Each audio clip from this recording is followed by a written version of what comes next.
Hi, I'm Sage Eric of Sage Enchantments.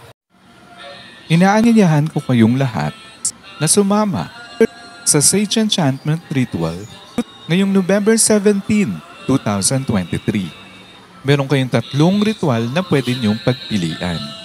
Una ang Simple Prayer Ritual na kung saan ay sasabihin ninyo ang inyong kahilingan at kagustuhan na gustong niyong matupad ngayon at sa hinaharap.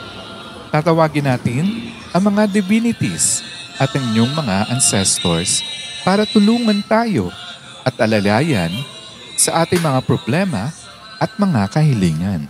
Ang pangalawa naman ay ang Ancestral Reconnection Ritual na kung saan ay pwede din tayo magtanong para humingi ng payo patungkol sa ating mga problema at humiling sa mga kailangan at mga gustuhan natin na mangyari at matupad para sa atin o sa ating pamilya o mga mahal sa buhay.